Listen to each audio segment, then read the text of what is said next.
आता तेच म्हणतोय, आम्ही सगळं बंद केल्यानंतर पहिल्यांदा शासनाला जो मिळणारा पैसा आहे याच कंपनीच्या माध्यमातून मिळतो ना. नाव मुस्लिम असेल तर कंपन्या कोण चालवते? हे शासनाचेच हे सगळं त्यांनी ठरवून दिलेले आहेत ना. मग या कंपनीला जर माल गेला नाही तर शासनाचे बी धनाने धापतील ना, दाबे धनाने का नाही. मग त्या महत्त्वाचा जो मुद्दा आहे आम्ही त्या मार्गानेच निघणार आहे. सगळ्यात मोठं नुकसान जे शासनाचं आहे. आता बजरंग दल असतील, गोरक्षक असतील, जे काय हिंदुत्ववादी म्हणून समोर येत आहे आणि गोरक्षकच्या नावावर हे जे अंदाधुंद जे गोंधळ चालू आहे हे सरकारला दिसत नाही का? किंवा यांना सरकारचं दिसत नाही का? हे कोण चालवत आहे कंपन्या? ह्याचा पैसा कोणाला जातो? मुख्य सरकारच चालवावं लागले ना. मग थोडंसं हे सगळं लोंढा कोणावर येतोय? कुरेशी समाजावर येतोय. कुरेशी समाजाच नाही आहे, कुरेशी समाज म्हणजे छोटा धंदा आहे.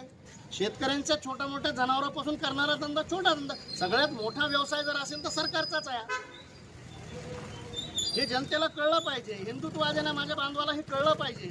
सगळ्यात मोठा व्यवसाय भारतातल्या कंपन्या आहेत. हे 7 मोठमोठ्या कंपन्या आहेत. 3-3 हजार कोटींचा टर्नओव्हर आहे या कंपन्याचा. हा जो माल आहे भारतातून, हा माल परदेशामध्ये एक्सपोर्ट होतोय, परदेशामध्ये जातोय. हे वर्ल्ड लेवलच्या कंपन्या आहेत ह्या भारतातल्या आपल्या. हे सगळ्या जनतेला, देशातल्या सर्वसामान्य माणसाला माहीत नाही.